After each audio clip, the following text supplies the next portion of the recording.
কে রে আদি, কে? কে ইনি হিরো বাবু? কোথায় কোথায়? হ্যাঁ,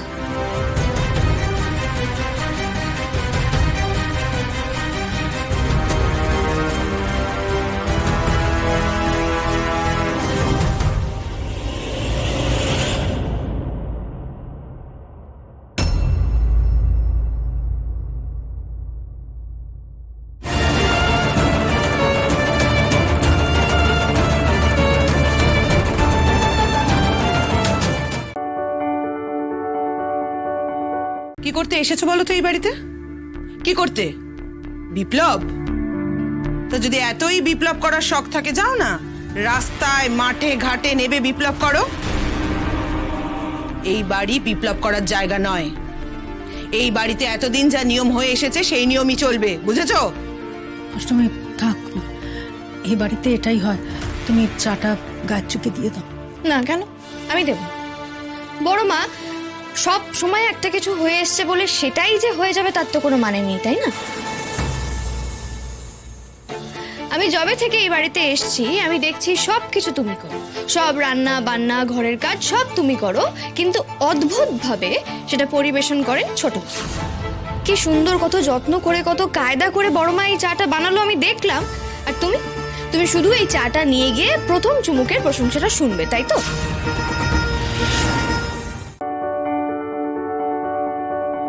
জীবনে এই লড়াইয়ের সাথে সাথে রোটারি ইন্টারন্যাশনাল যেটা আছে প্ল্যাটফর্ম সমাজ সেবার, আমি 21-22 বছর করছি রোটারিতে। এই মানে যাদের কিছু কমজোরি থাকে তাদেরকে হেল্প করার একটা ভীষণ বড় জায়গা আছে, এবং এখন মেন্টাল হেলথের ভীষণভাবে কাজ করছে। এখন তো আপনি প্রতিষ্ঠিত একজন ডাক্তার সমাজে। হ্যাঁ, এখন আর যুদ্ধটা যুদ্ধ মনে হয় না। আমি এখন পুরো ওয়েস্ট বেঙ্গল, সিকিম এবং নর্থ ইস্ট ইন্ডিয়া আমি তার assistant ambassador for women empowerment. এবং আমি মানসিক যে নির্যাতন, বাচ্চাদের stress, mental stress of children, তারপরে বয়স্কদের তার ছেলে মেয়ে চলে যাওয়ার পর সেই দিকটাও দেখি। তখন যারা আপনারা প্রতিরোধ করেছিল এখন কি বলছে? আগে ছিল কষ্ট পেতাম, এখন আমি ভাবি ওদের ওপরে চলে গেছি আর আমার কিছু এসে যায়। আপনি সবাইকে যোগ্য জবাব দিয়েছেন।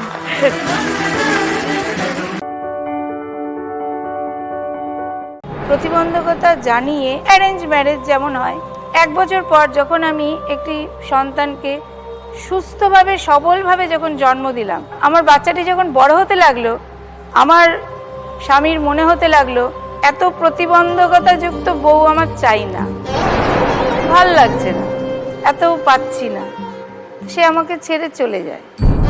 আমি একা এখন স্কুলে চাকরি করছি, আমার নিজের বাচ্চাকে বড় করছি, প্লাস ওই গ্রামের 260টি বাচ্চা আছে আমার কোনো অসুবিধা হয় না, এবং আমি মা, এবং আমি সবার মা হয়েই থাকতে চাই।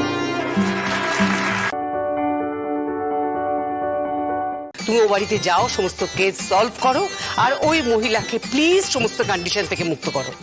জানতে পারি আপনি কোন অধিকারে হুকুম দিচ্ছেন?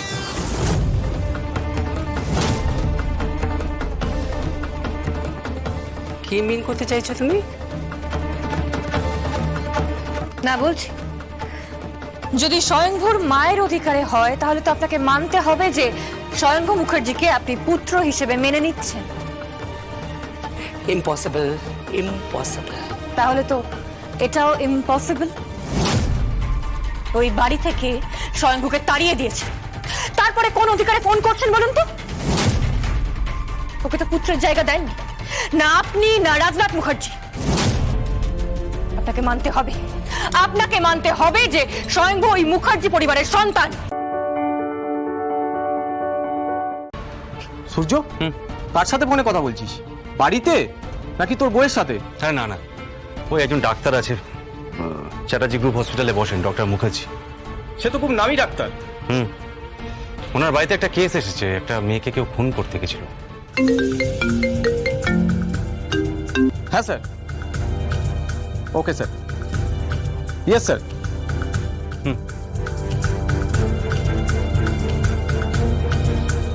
মেয়েটা কে?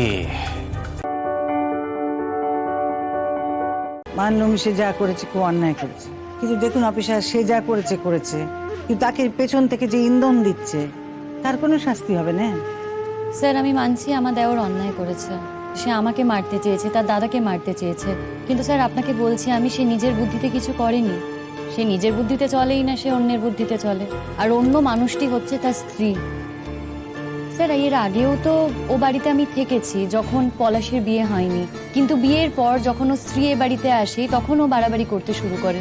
যেহেতু আমি সচেতন, যেহেতু আমি প্রতিবাদ করি, সেই কারণে আমাকে সরাতে পারলেও সুবিধে, কিন্তু যখন ও আমাকে সরাতে পারেনি তখন ও দাদার দিকে হাত বাড়িয়েছিল। স্যার আমাদের সন্দেহের তীর কিন্তু আমার জায়ের দিকেই। প্রতিকার নামে আপনাকে কমপ্লেন করতে এসেছি। তখন বলেননি, এখন বলছেন কেন?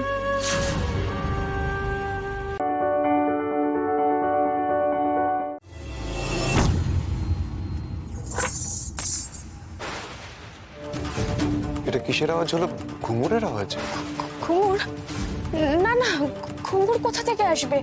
গয়না, ওটা গয়না ছিল। আচ্ছা আপনি সবার সাথে গাড়িতে গিয়ে বসুন, আমি ফাইল নিয়ে আসছি। হ্যাঁ ওকে।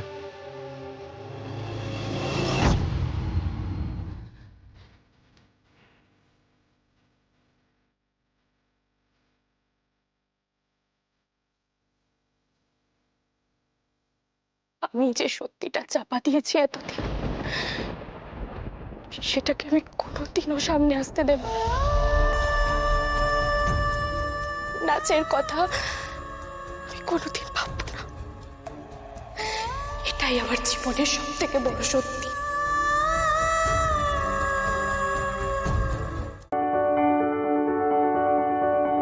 তুই ঠিক পালিয়ে চলে এলি কেন? কেন কেন করলি এরকম তুই? হ্যাঁ কেন করলি? চল বিয়ে করে তোকে এখানে আমি নিয়ে আসবো। হ্যাঁ বলেছিলাম না অষ্টমঙ্গলায় নিয়ে আসবো। চল আয়।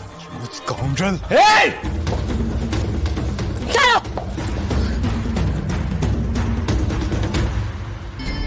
আজ থেকে তোর সাথে আমার কোনো কথা নেই।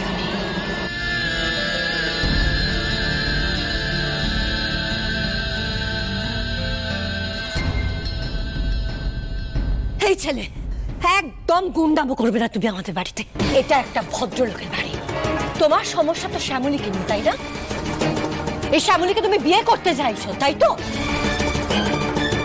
ঠিকই বলেছ, ওকে আমরা এই বাড়ির বউ বলে মানি না।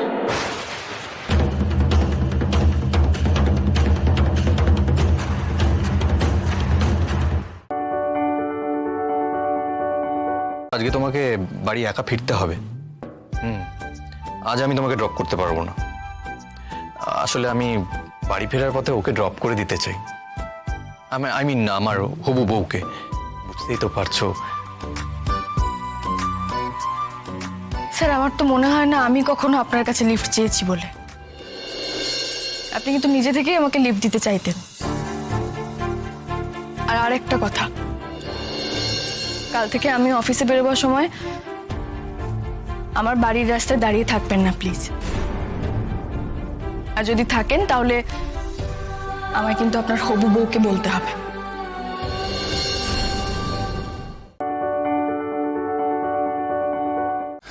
তোমার মধ্যে একটা এক্স ফ্যাক্টর আছে। কি বলতো, আমরা যদি আমাদের ফ্রেন্ডশিপটাকে একটু ঠিকঠাক করি তাহলে আমরা একে অপরের থেকে অনেক কিছু শিখতে পারবো, আর সেটা এইখানে বসে সম্ভব নয়। তুমি বুঝতে পারছো আমি কি বলতে চাইছি? এনাকে তো কোনোভাবেই কাটাতে পারছি না, কিন্তু এইভাবে সেকেন্ড ডেতে ওনার সাথে লাঞ্চে যাওয়াটা কি ঠিক হবে? এত ভাবার কিছু নেই আলোকপর্ণা।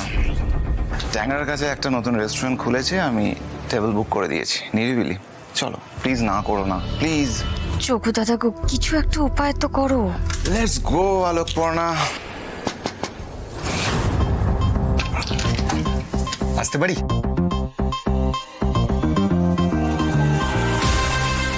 হ্যালো। হ্যালো। আপনি? আপনি কি ব্যাপার? এই যে লাঞ্চ পড়ার জন্য।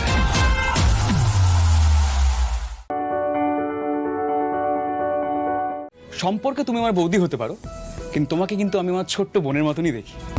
দেখেছিস ফুলকি, সবাই তোকে কত ভালোবাসে, আর তুইও তেমন হয়েছিস। ঈশিতার দুটো কথায় একেবারে অস্থির হয়ে পড়লি। বুঝলি তোরা কিছু? ঈশিতা নাকি ওকে রুদ্রর ব্যাপারে আলাদাভাবে কী সব কথা শুনিয়েছে। তারপরে কথা টথা শুনিয়ে সে আবার কোন বন্ধুর সঙ্গে ডিনারেও চলে গেছে। কি জানি, ইসিদিদির কাজের না কোনো মানে বোঝা যায় না। রুদ্রদার এই অবস্থায় সব থেকে বেশি আপসেট থাকার কথা। আচ্ছা ধানু দিদি, এই জিজ্ঞাসাবাদ করার সময় ফোন করা যায় গো? জামাইবাবু চিংড়ি দিদিকে ফোন করেছিল। পারমিশন নিয়ে করা যায়, আসলে রুদ্রদা তো অ্যারেস্ট হয়নি। আমার মনটা না সেই থেকে খচখচ করে যাচ্ছে। জামাইবাবু এমন কি কথা বলল যার জন্য চিংড়ি দিদি দুম করে বেরিয়ে গেল, তাও আর বন্ধুর সঙ্গে খেতে গেল। খুব অদ্ভুত লাগছে।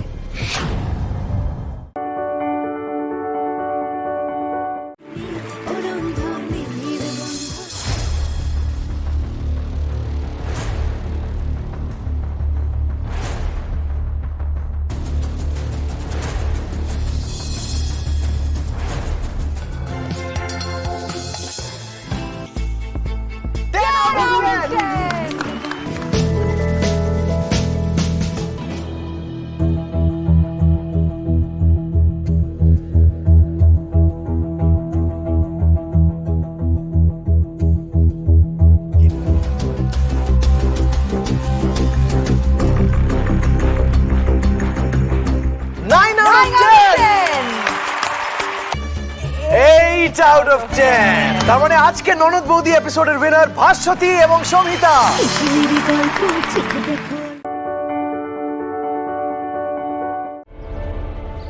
হ্যালো, হ্যাঁ সাথী, মন দিয়ে শোনো, একটা জরুরি কথা বলার আছে। सर्वमंगल मंगल्ये शिवे सर्वार्थ साधिके शरण्ये त्र्यंबके गौरी नारायणी नमस्तुते। এবার তোমরা দুজন মালা বদল করে নাও।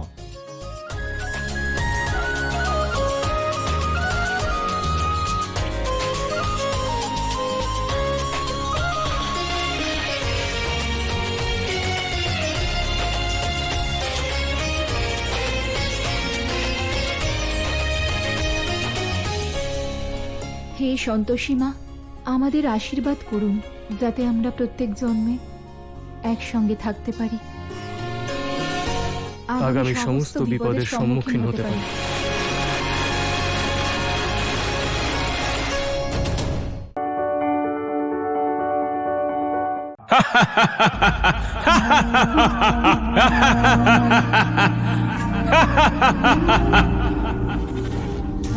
তোমরা এ কেমন অসঙ্গত বিধিতে যজ্ঞ করছো? কে তুমি, আর এই রকম নিরাকার রূপে রয়েছো কেন? সব কার্যতে উত্তম হওয়ার কারণে আমি এই নিরাকার রূপ বর হিসেবে পেয়েছি, আর আজ আমি তোমাদের যজ্ঞ আর পূজার উপযুক্ত বিধি বলতে এসেছি। আজ থেকে এই দেবতাদের পূজা বন্ধ আর অসুরদের পূজা শুরু। অসুরদের আহ্বান করব? মতিভ্রম হয়েছে তোমার, তাই এরকম অনুচিত কথা বলছো। তোমরা আমার জ্ঞান নিয়ে প্রশ্ন তুলছো? ঠিক আছে, তোমরাই বলো সঠিক বিধি কি?